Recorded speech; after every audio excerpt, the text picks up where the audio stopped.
لله رب العالمين الحمد لله رب السماوات ورب الأرض رب العالمين وله الكبرياء في السماوات والأرض وهو العزيز الحكيم الحمد لله الذي بنعمته تتم الصالحات ربنا لك الحمد حتى ترضى ولك الحمد إذا رضيت ولك الحمد بعد الرضا صلى الله وسلم وبارك على سيد الأولين والآخرين محمد وعلى آله وصحبه أجمعين ومن تبعهم بإحسان إلى يوم الدين.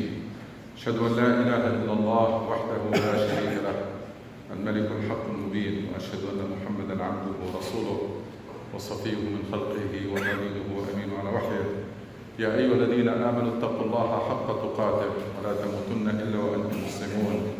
يا أيها الذين آمنوا اتقوا الله ولتنظر نفس ما قدمت لغد واتقوا الله إن الله خبير بما تعملون. My dear respected brothers and sisters in Islam, all praise and glory and thanks are due to Allah subhanahu wa ta'ala. We owe Allah subhanahu wa ta'ala everything we have.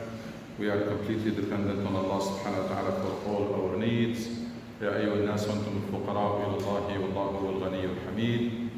And there is nothing we can do to thank Allah subhanahu wa ta'ala enough for all His bounties and gifts and favors. وَإِن تَعُدُّوا نِعْمَةَ اللَّهِ لَا تُحْصُوهَا. We just have to do our best, do everything we can, and pray to Allah subhanahu wa ta'ala to forgive us and to accept our deeds and forgive our sins. My dear respected brothers and sisters in Islam, we thank Allah subhanahu wa ta'ala who made it possible to come thus far in Ramadan. Alhamdulillah, this is the 26th day. Unfortunately, it's almost over, but we still have 3 nights. And any one of these nights could be Laylatul Qadr. And there is even greater probability, with high probability, that is the night of 27, which is tonight. And remember that Rasul ﷺ says in the hadith, إِنَّمَا الْأَعْمَالُ بِالْخَوَاتِيمِ. So the deeds are evaluated by their conclusions or by the end. So do your best to end Ramadan on a very high note. Do your best to end the month in the best possible way. If you have been doing well so far, make sure that you continue until the end. If you are not, if things did not go very well for you, that's the time to catch up. You can do a lot in these days, inshallah, to catch up. And from the blessing of Allah subhanahu wa ta'ala, that the night of 27 is Friday night. So there is a day off or a weekend. Nobody has any excuse not to take advantage and not of this night and to spend the whole night actually. Try to spend the whole night in state of worship between prayers and Quran and dhikr and dua. If you can do Saturday night also, that would be great. If you can take Monday off and make it 3 nights in a row, or 27th and 29th, that's even greater. Try to show Allah subhanahu wa ta'ala what you could do if you had the chance, if you were able to take Ramadan off. This is what you're going to do. So show Allah subhanahu wa ta'ala tonight and tomorrow what you are capable of and what you could have done if you had better opportunity. Now Ramadan, like everything in life, it's a test and it's opportunity. This life is full of tests and opportunities. And many opportunities, they come in the form of tests. So we have been tested in this month. Some of us probably did better than others. We will know, the results will show, as I'm going to explain in a minute. Some of us took advantage of this opportunity more than others. People have different performance. But still, regardless of what happened so far, in the coming days, try to put yourself in a condition of being in a race, as if you are in a race, racing against the clock and competing with others. لِيَبْلُوَكُمْ أَيُّكُمْ أَحْسَنُ عَمَلًا. Allah brought us to this life to test us and to see who does better than others, who outperform others. So keep in mind that should be the case all our life, should be the case the whole Ramadan, but at least in the coming days, put yourself in the condition of a race. You're racing against the clock, and also you're competing with others. Also, it can help you to think, may Allah subhanahu wa ta'ala give long life to everybody and good health, inshallah, but also try to think as if this is the last Ramadan. So that can help you taking advantage of the remaining days when you try to put yourself, which is a possibility for every one of us. It might be this is the last Ramadan we have in this life, so these days become even more precious. Try to take full advantage of that. What you should be doing in these couple days and nights is to be like Prophet Muhammad sallallahu alaihi wasallam. In these days, Prophet Muhammad sallallahu alaihi wasallam is fully dedicated, completely devoted to worship. He retreats completely from life. That's what the meaning of i'tikaf, and dedicate all his time to worshiping Allah subhanahu wa ta'ala. We couldn't do this for the 10 days and nights. You can do it in the next couple of days, inshallah. Do as much as you can. Don't forget Zakat al-Fitr. Don't wait until the last minute. Pay it. It's for each person in the family. You have to pay Zakat al-Fitr. Yes, it is a small amount. But every Muslim is supposed to pay it. And if you add up all the numbers, just imagine with me, if we were, as a community in this country, better organized and more united, Zakat al-Fitr will add up to about $100 million. Imagine a community that can raise $100 million every year just from Zakat al-Fitr. How much they could do with it. To see how great this religion is and comes with all mechanisms to build a very solid and very strong community. One of the purposes of Zakat al-Fitr is what? Is to fix and remedy any shortcoming in your fasting. None of us had the perfect fasting. So Allah gave us this opportunity to fix and patch any shortcoming in our fasting can be fixed with that Zakat al-Fitr, inshallah. So that's one of its purposes. And who does not need that? Who does not need to fix? Who has a perfect fasting after Muhammad sallallahu alaihi wasallam? It is from the mercy of Allah subhanahu wa ta'ala that Allah knows. Allah, our Creator, knows that we're a human being, we're not perfect, we make mistakes, we have shortcomings, so He gave us this opportunity to fix any shortcomings that might have been in our fasting. So this is the nature of our deen. Do as much as you can, do all that you can, and always count on Allah subhanahu wa ta'ala to take care of the rest. Zakat al-Fitr for fasting, it's like istighfar for prayer. As soon as we finish prayer, what do? We do istighfar. Why?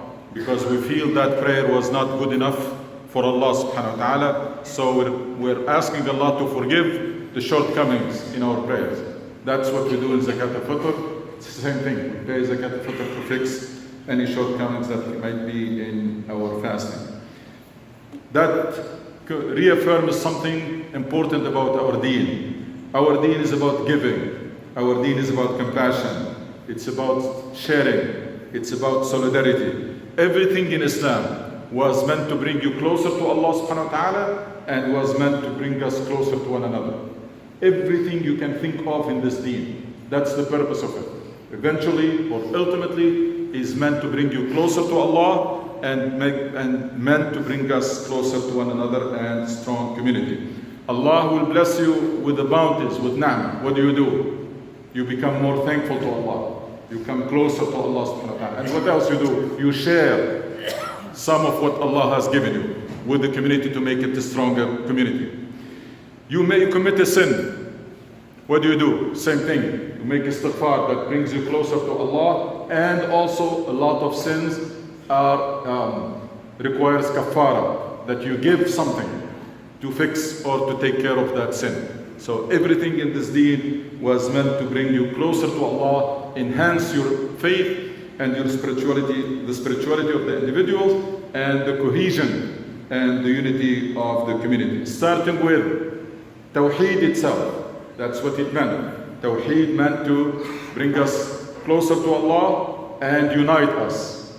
Starting from the mission of this deen. This community is unified and is glued together by Tawheed, one, by the mission of Islam, the mission of Islah, the mission of Amr ibn Ma'ruf and Nahy al Munkar. When people subscribe to the same, embrace the same mission, they find themselves, their hearts and their minds and their hands are joined. It is also united by the leadership. Muslims are supposed to have a leadership. We don't have these days, unfortunately. But our deen tells us even if 3 people are traveling, not a community, 3 people are traveling, they should select one of them to be their leader. Muslims community should not and cannot afford to be leaderless. That's also another mechanism to keep this community together. And of course, this community is united by the goals of this deen. This deen has maqasid, has goals. And when people have the same goal, unity of purpose, that also bring them together and united.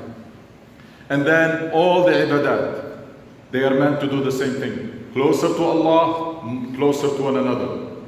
Stronger faith and spirituality, and stronger brotherhood and more solid community. This is about Ramadan, so I highly advise and remind all of us to take full advantage of these coming days. Alhamdulillah, it's weekend.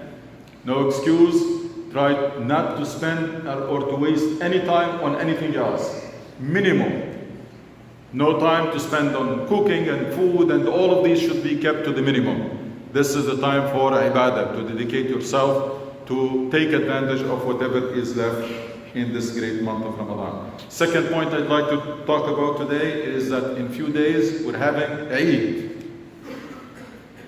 And Eid is a very important event for Muslims in general and for Muslims who are living in a non-Muslim society in particular. My first recommendation for everybody, if you still can do it, please take the day of Eid off. If you can, unless you really cannot do it. This is extremely important for yourself and for your family and for your children, as I'm going to explain. It's a very special day of the year. It is the responsibility of the parents and the responsibility of the community to make it very special. A lot of parents come to me and complain or share with me the struggle their children are going through, the identity struggle their children are going through, especially in high schools and even in college. That they are trying to fit, they feel inferior sometimes. They are bullied, they are intimidated. Yes, we complain, but when we have a chance to do something, we don't do it. This is your opportunity to do everything you can to make your child proud to be Muslim and to make this day a very special day of the year. Just imagine what your child is going through with his colleagues, with his classmates, whatever, when Christmas is around. How big that event for his friends and for his colleagues. And then comes the Eid, it's a very simple, goes even unnoticed.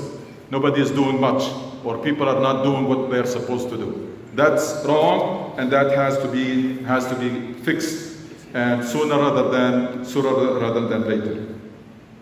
This is one of the very few and the greatest opportunity for us to boost the self-confidence of our children and make them proud to be Muslims. What do you do? Everybody can figure out what you can do to make it very special. Take that day off. Plan it ahead. Plan the day of Eid. May get your children and the family involved in planning that day so that they know this is very special. There's Eid coming. What are we going to do from morning till night? Have some good family traditions. Buy the best gift of the year to your child on the Eid day, so that he will associate those gifts with a day of Eid. Those who are going to buy a car for their child, buy it on the Eid day. You want to buy a computer or anything that your child is looking for, the best gift of the Eid should be given on the day of Eid. If the families can exchange gifts, that's a great idea. Everything that you can do to make it very special. so that your children will remember this for a while and then will look forward for this day of Eid months ahead, because they know that it's going to be a very happy day. You're going to spend the whole day with them, and they know that it comes with a very special gift and with very special family time. So don't underestimate this. Don't underestimate the importance of planning for the Eid day to make it very special for the family and especially for the children.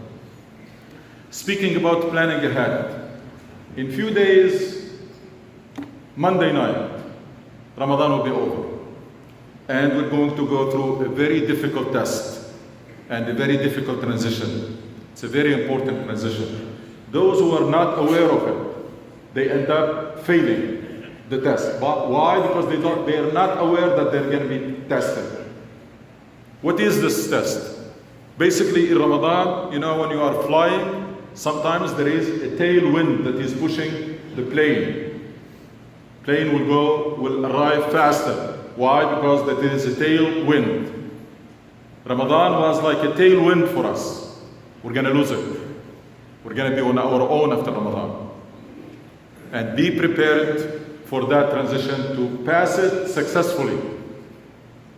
How do we pass it successfully? We'll talk about this, but be prepared mentally that on the night of Eid, there will be a showdown between you and Shaitan.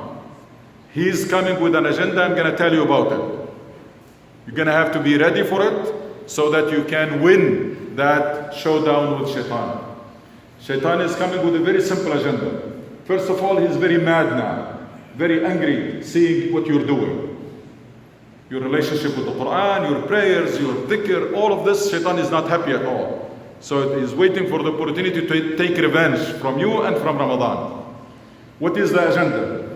Shaitan wants to bring you down to your pre-Ramadan level as fast as possible, hopefully overnight. So the Eid day, you are the same person like the day before Ramadan. That's the agenda of Shaitan, and that's what you need to be prepared for, so that you don't allow it to happen.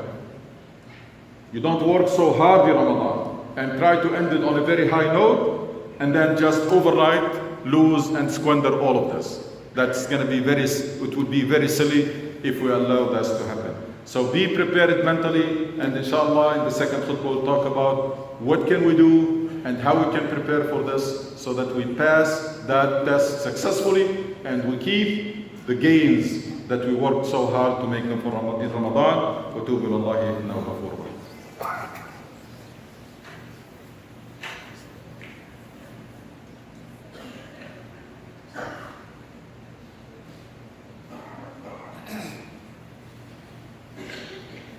إن الحمد لله نحمده ونستعينه ونستغفره ونستهديه ونتوب إليه. نعوذ بالله من شرور أنفسنا ومن سيئات أعمالنا. من يهدي الله فهو المهتد ومن يضلل فلن تجد له وليا مرشدا. My dear respected brother and sister in Islam, as I said before, success in Ramadan means two things. To have a successful Ramadan means two things. One is how much you do during the month. If you did a lot, inshallah, that's an indication or a sign that you had a successful Ramadan. So how much you did, how much prayers, how much Quran, how much dhikr, how much dua, how much charity, how much you did during the month. One. Second is how much is left of that after Ramadan. That's the second test that we're going to go through in few days. How much out of all of this, out of all what you have done in Ramadan, how much is going to be left after Ramadan? For large number of Muslims, nothing will be left. As I said, Shaitan will bring them down quickly to their pre-Ramadan situation. So Ramadan becomes like a commercial break. Now we go back the way business as usual. That's bad. Shouldn't. So how much is left after Ramadan? Or, if you want to think about it in a different way, how much has changed in you before and after Ramadan? Compare yourself after Ramadan with you before Ramadan. That change will tell you how successful was the month of Ramadan. So what do you do and what is left? or what you do during the month, and how much has changed, how much change happened in your ibadah, in your character, in your willpower, in your self-restraint, in everything.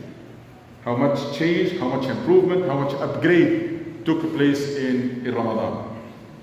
So prepare yourself mentally so that you don't lose that showdown with shaitan quickly or easily.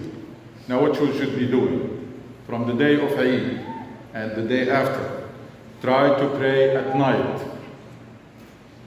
Hopefully every night. Doesn't have to be Taraweeh. Doesn't have to be 8 rak'ah. Doesn't have to be that long. Couple rak'ahs. Keep that qiyam for as long as possible. Don't abandon qiyam immediately after Ramadan. You were trained in Ramadan to do qiyam so that you continue for the rest of the year. Maybe not at the same level, maybe not at the same frequency, but also don't make it that like the next qiyam is next Ramadan for you. That's not acceptable. Whether it is qiyam, prayers after Isha, or prayer before Fajr or Tahajjud. Keep that as much as possible, as frequently as possible, for as long as possible, hopefully until the next Ramadan. One. Second, fasting. Don't make it so that the next day you fast is going to be the first day of Ramadan, next Ramadan. Fast every now and then, wherever you can. Some people they fast Monday and Thursdays. Some people they fast every now and then, but don't abandon this habit of fasting. Especially that we know now that people are being treated with fasting. It's very healthy for you. So it's an extra benefit and an extra incentive for us to fast. Quran. I'm 100% sure that majority of us, our relationship with the Quran has improved in Ramadan. We listen to more Quran, we read more Quran, we have prayed behind the Imam and heard more Quran. So what is next? Keep that relationship with the Quran as long as possible. Maybe you're not going to be reading the same amount of Quran as you did in Ramadan. But again, don't be among those about whom the Prophet ﷺ complained. إِنَّ قَوْمِ اتَّخَذُوا هَذَا الْقُرْآنَ مَهْجُورًا. The Prophet ﷺ complained to Allah that some of his people has abandoned the Quran, neglected it. Don't be among those who will abandon the Quran. Don't be among those who remember the Quran only when somebody passes away. Don't be among those who have Quran at home, but they're always collecting dust, and then they remember them when they have to clean them. Make sure that the Quran is your friend and your companion for the rest of the year. Because in Ramadan we have that big jump start. After Ramadan, we have two mechanisms to help us maintaining that. Prayers, if you take good care of it, and Quran, if you maintain good relationship with it. These are the maintenance mechanisms. This is what will keep you where Ramadan has left you. So Ramadan push you up, and then these mechanisms, some of the mechanisms that will keep you at that level. Charity. A lot of people pay a lot of charity in Ramadan. That's great. But don't stop doing that. Keep doing charities. Help those who are in need, especially those who are your relatives and those who are around you.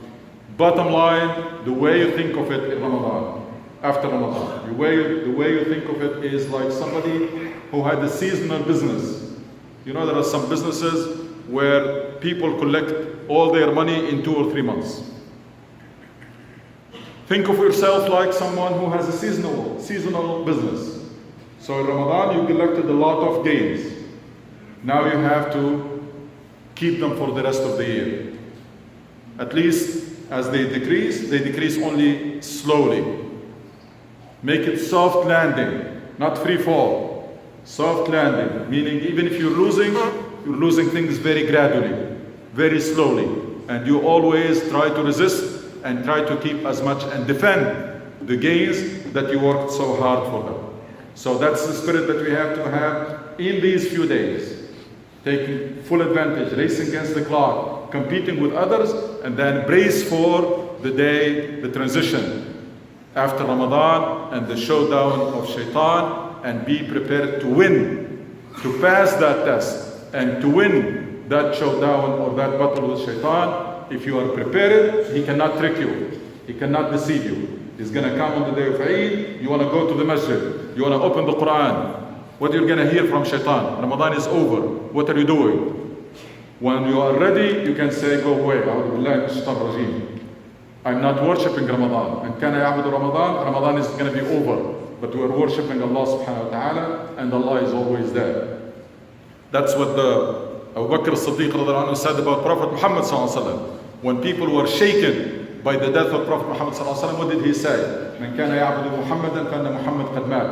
من كان يعبد الله فإن الله حي لا يموت. We're worshipping Allah. These occasions, they meant to push us to the next level. But when it comes to worshipping, we are worshipping Allah subhanahu wa ta'ala, who is always there. So be prepared to take advantage of the days and nights that are left, and be prepared for the Eid to make it very happy, very joyful day, very special day for the family, and be prepared for the transition on the last day of Ramadan going to the Eid. You're going to have to be ready and prepared mentally so that you're not going to fall in the trap of shaitan, and you defend the gains that you worked so hard for them.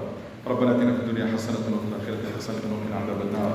اللهم اشف مرضانا وارحم موتانا وتوفنا وانت راض عنا واختم بالصالحات اعمالنا واجعل خير اعمالنا خواتمها وخير ايامنا ومن نلقاك ومتعنا اللهم بالنظر لوجهك الكريم. ربنا ارحم والدينا كما ربونا صغارا وارحم موتانا وجميع موتى المسلمين. اللهم اجعلنا ممن صاموا وقاموا رمضان ايمانا واحتسابا. اللهم اجعلنا من عتقائك في هذا الشهر الكريم. اللهم بلغنا واشهدنا ليلة القدر واجعلنا ممن يقومونها ايمانا واحتسابا. لا اله الا انت سبحانك اننا كنا من الظالمين. صلى الله على سيدنا محمد وعلى اله وصحبه.